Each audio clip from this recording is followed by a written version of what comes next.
You ever check your savings account and feel this quiet satisfaction? Like you're doing the responsible thing, building security, being the adult who has their finances under control?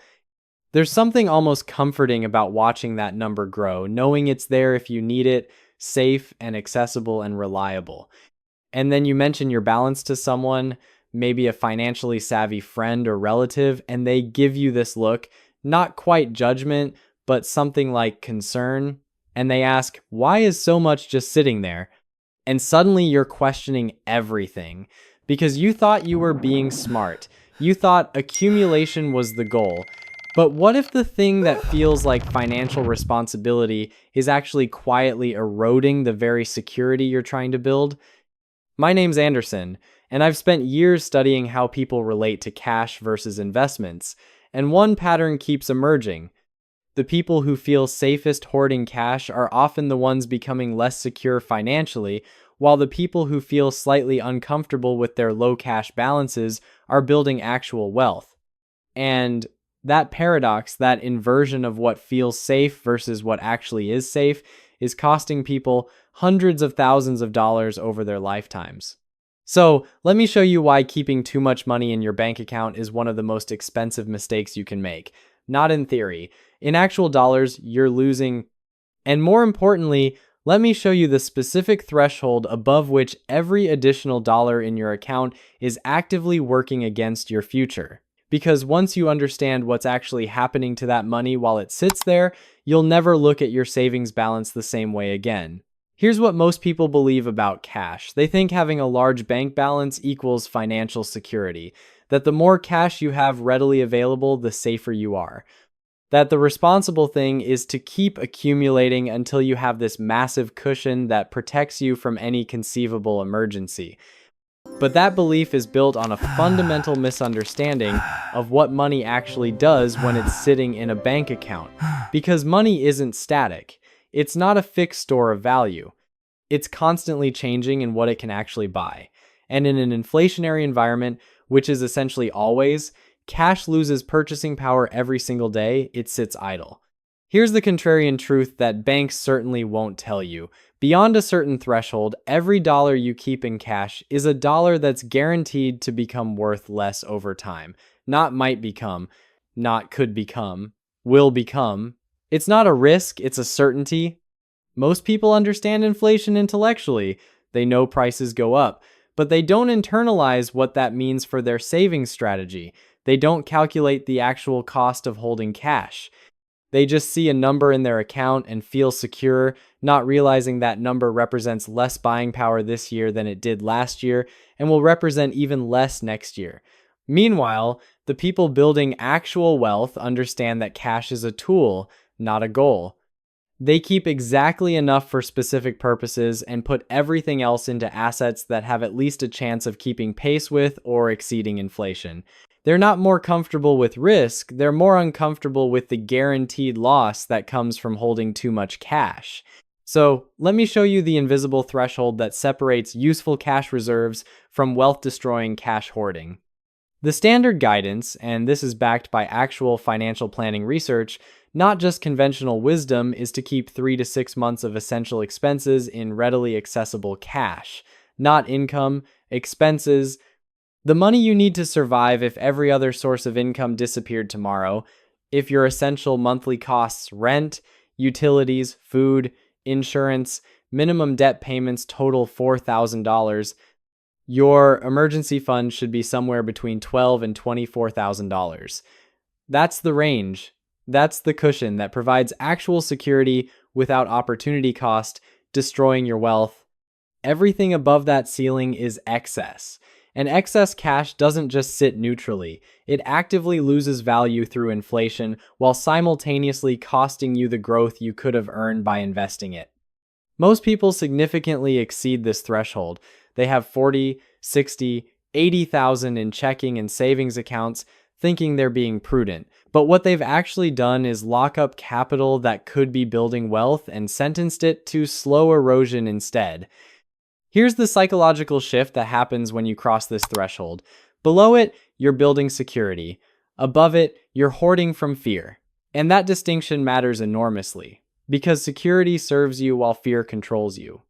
Let me show you what actually happens psychologically at different cash levels, because understanding this changes how you think about the numbers entirely. When you have less than 3 months of expenses saved, you're operating in constant low-level anxiety mode. Every unexpected cost feels threatening. Every financial decision carries weight. You're not thinking strategically, you're just trying to survive each month without something breaking that you can't afford to fix. Your brain is running threat assessment constantly. Can I afford this? What if something happens? Should I be spending this money? It's exhausting. And it prevents you from making good long-term decisions because you're too focused on immediate survival. But when you cross that 3-month threshold, something shifts. The anxiety drops. Not entirely, but noticeably. You can breathe. You're not constantly worried about whether you can handle an unexpected car repair or medical bill. That mental bandwidth returns. Then you hit 6 months of expenses saved, and a different transformation occurs. You're not just secure, you're strategically positioned. Job loss isn't catastrophic. It's inconvenient but manageable. You can make career decisions based on what's right for your long-term goals rather than what pays the most immediately. But here's where it gets interesting. Beyond 6 months, additional cash doesn't provide additional security. It provides the illusion of additional security, and that illusion is expensive. Because now you're trading real growth potential for marginal psychological comfort. You're choosing to feel slightly safer over actually becoming substantially wealthier, and your brain doesn't naturally recognize this trade-off because the cost is invisible and long-term while the comfort is immediate and tangible. Now let me show you the actual math, because once you see these numbers, the strategy shift becomes obvious. Let's say you have $60,000 sitting in a savings account. Based on the guidance we discussed, you probably need about $18,000 for a proper emergency fund, 6 months of expenses at $3,000 monthly. That means you have $42,000 in excess cash. That $42,000 sitting in a savings account earning maybe 0.5% annually generates about $210 in interest per year. Meanwhile, inflation at 3% is eroding its value by $1,260 annually. You're losing over $1,000 per year in purchasing power. Guaranteed. But here's where the real cost becomes clear. If that same $42,000 were invested in a diversified portfolio, earning historical average returns of around 8% annually, it would generate $3,360 in the first year. And unlike bank interest, investment returns compound on a growing base.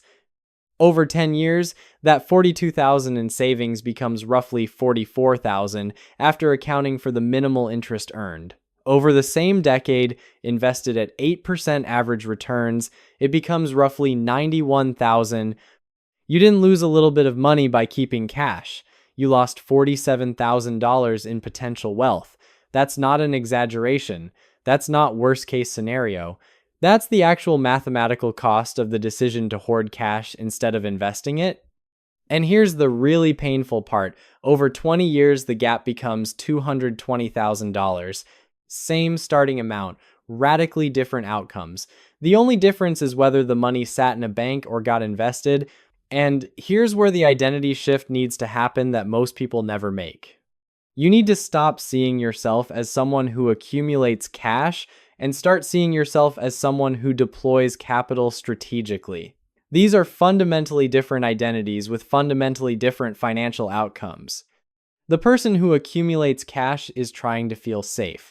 They're operating from fear of job loss, fear of emergency, fear of market crashes, fear of not having immediate access to money, and that fear keeps them poor. The person who deploys capital strategically has accepted that true security comes from growth, not stagnation, that holding assets that appreciate beats, holding cash that depreciates. That psychological comfort from a large bank balance is expensive comfort.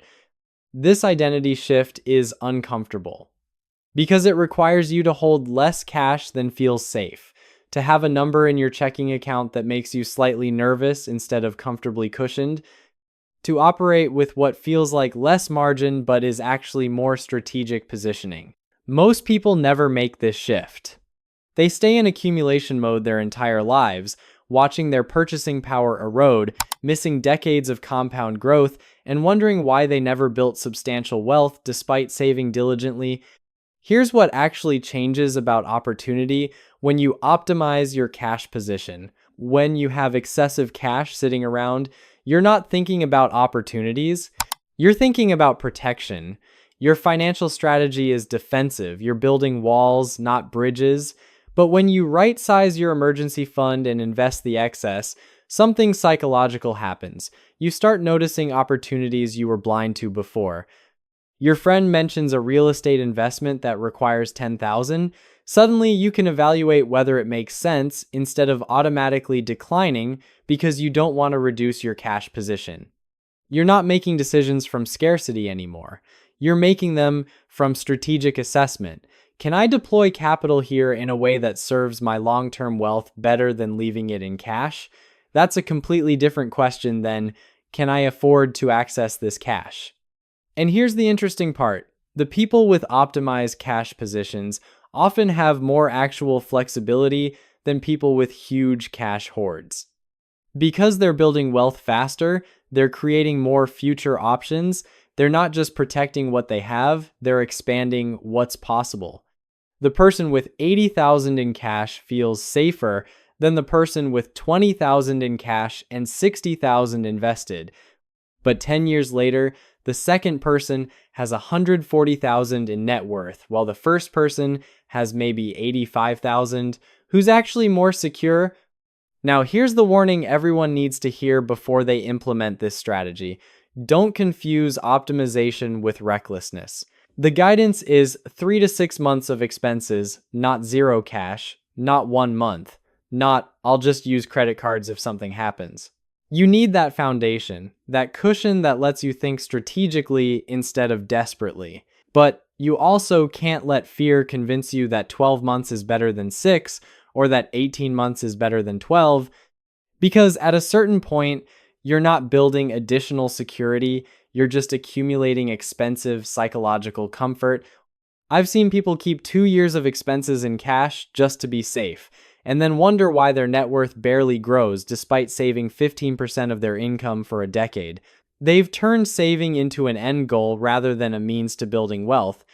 The money sitting in your account beyond 6 months of expenses isn't your emergency fund anymore, it's your fear fund, and it's costing you enormously. Every dollar above that threshold should make you uncomfortable. Not panicked, not stressed, but uncomfortable enough that you're motivated to deploy it somewhere more productive. That discomfort is healthy. It's what drives wealth-building behavior instead of wealth-hoarding behavior. Let me show you one more angle on this that makes the opportunity cost emotionally clear. That excess cash you're holding, let's say it's 30,000 above your emergency fund, represents something specific in your future. At 8% average annual returns over 30 years, that 30,000 becomes approximately $302,000. So when you choose to keep that 30,000 in cash earning nothing, you're not choosing between 30,000 now and 30,000 later. You're choosing between 30,000 now and 302,000 later. Think about what $300,000 could do for your life. That's years of retirement. That's a paid-off house. That's financial independence. That's the difference between working until 75 and retiring at 62. And you're trading all of that for what exactly? For the comfort of seeing a larger number in your checking account? For the theoretical ability to access cash immediately in a scenario that has probably never actually happened to you? Most people who hoard cash have never needed to access large amounts immediately. They've never had an emergency that required $40,000 within 24 hours. They've built their entire financial strategy around a scenario that exists only in their imagination while ignoring the very real cost that accumulates every single day. Here's what the implementation actually looks like if you're ready to optimize. First, calculate your true essential monthly expenses. Not what you spend, what you need to survive. Housing, utilities, food, insurance, minimum debt payments, transportation. Be honest but realistic. Multiply that by 6. That's your maximum emergency fund target. If the number is less than your current cash position, congratulations, you've just identified your excess cash amount. Don't move it all at once. That's reckless and will trigger panic the first time markets dip. Instead, set up a systematic plan. Move 25% of your excess cash into investments each quarter. Dollar cost averaging over a year gives you time to acclimate psychologically while reducing the risk of investing everything at a market peak. During this transition, you're going to experience what I call cash balance discomfort. You'll check your account, see a smaller number than you're used to, and feel momentary anxiety.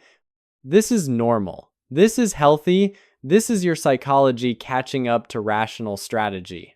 But here's what happens over the next year. You'll watch your investments grow. You'll start checking your total net worth instead of just your cash balance. You'll realize that actual security comes from growth and diversification, not from hoarding depreciating currency. And within 18 months, you'll look back and wonder why you ever thought keeping $80,000 in cash was prudent. You'll have experienced market volatility without panicking. You'll have had expenses arise that you handled from your properly sized emergency fund. You'll have proven to yourself that you don't need excessive cash to feel secure.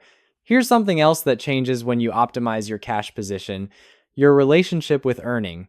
When you have massive cash reserves, there's less urgency to grow your income. You feel comfortable, cushioned, protected. That comfort can make you complacent. But when you right-size your emergency fund and invest the rest, there's this subtle shift in motivation. You're more conscious of wanting to increase your income so you can invest more aggressively. You're more likely to pursue opportunities, negotiate raises, develop new skills. It's counterintuitive, but having less cash often makes you more proactive about building wealth because you've shifted from accumulation mode to growth mode, from defensive to offensive, from protecting what you have to expanding what's possible. The wealthy understand this instinctively. They keep minimal cash relative to their net worth because they know that cash is the least productive asset class. They'd rather have investments generating returns, real estate generating rental income, businesses generating profit. Cash is for specific tactical purposes, not for general accumulation. So here's where we are. The maximum you should keep in readily accessible cash is 6 months of essential expenses. For most people, that's $15,000 to $30,000. Everything beyond that is excess that's costing you enormously through inflation, erosion, and opportunity cost. Most people will ignore this. They'll keep 50, 70, 100,000 in checking and savings accounts, thinking they're being responsible. They'll feel secure watching that number, not realizing they're becoming less secure every year as inflation eats away at purchasing power and missed investment returns compound against them. But some people, maybe you will actually do the math. You'll calculate your real emergency fund need, you'll recognize the excess, and you'll systematically transition that capital from guaranteed loss to potential growth. And 20 years from now, when you're looking at your net worth and realizing you have options that most people don't, you'll trace it back to this shift. The moment when you stopped hoarding cash from fear and started deploying capital strategically, not because you got lucky, not because you had some special advantage, but because you understood that cash is a tool, not a goal. That security comes from growth, not stagnation. That the comfortable thing and the smart thing are often opposites. You'll be grateful you made the shift, not because it felt good, but because it worked. That's the difference between looking responsible and being wealthy, between accumulating cash and building worth, between the comfort of a large bank balance and the security of growing net worth. Keep 6 months of expenses liquid, invest everything else. Your future self is counting on you to understand why.